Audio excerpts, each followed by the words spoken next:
एक बहुत अमीर आदमी ने एक भिखारी से पूछा, तुम तो इतने हट्टे कट्टे हो फिर भी भीख क्यों मांग रहे हो? भिखारी बोला, साहब मेरे पास महीनों से कोई काम धंधा नहीं है, अगर आप मुझे नौकरी दे तो मैं भीख मांगना छोड़ दूंगा। अमीर बोला, मैं नौकरी तो नहीं दे सकता, लेकिन तुम मेरे बिजनेस पार्टनर बन सकते हो। मेरे पास एक चावल का प्लांट है, तुम चावल बाजार में सप्लाई करो और मुनाफा महीने के अंत में बांटेंगे। भिखारी ने कहा, लेकिन कैसे बांटेंगे? क्या मैं 20% लूंगा और आप 80%?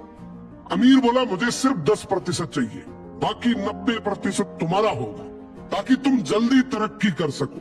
भिखारी ने जोरों से काम शुरू कर दिया। उम्दा चावल और सस्ते दामों से उसकी बिक्री बहुत बढ़ गई और उसे खूब मुनाफा हुआ। लेकिन जब मुनाफा बांटने का समय आया तो भिखारी ने सोचा, सारी मेहनत तो मैंने की है, तो अब अमीर आदमी को 10% क्यों दूं? अगले दिन अमीर आदमी आया और जब हिस्सा मांगा तो भिखारी ने बहाना करते हुए कहा कि साहब मुझे तो बहुत नुकसान हुआ है, मुझे जितना मुनाफा हुआ है उतना तो कर चुकाना है, तो इस हिसाब से मुझे कोई मुनाफा नहीं हुआ, तो आप इसके हकदार नहीं है।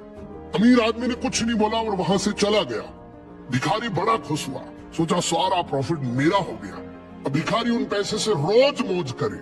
ऐसे करते करते उसके पास से सारे पैसे खत्म हो गए। अब पैसे भी नहीं है और काम धंधा भी नहीं है, तो मजबूरन उसको फिर से भीख मांगना शुरू करना पड़ा।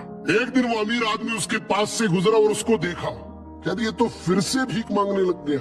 अमीर आदमी ने एक बहुत अच्छी बात बोली, इस दुनिया में गरीब और अमीर आदमी जो होता है ना, उसमें सबसे बड़ा डिफरेंस होता है उसकी सोच का। एक रिच माइंडसेट हमेशा ये सोचता है कि मुझे भी प्रॉफिट हो जाए और मेरे साथ जो काम कर रहे हैं उनको भी प्रॉफिट हो जाए, लेकिन एक पुअर माइंडसेट हमेशा ये सोचता है कि जो भी प्रॉफिट हो सिर्फ मुझे ही हो।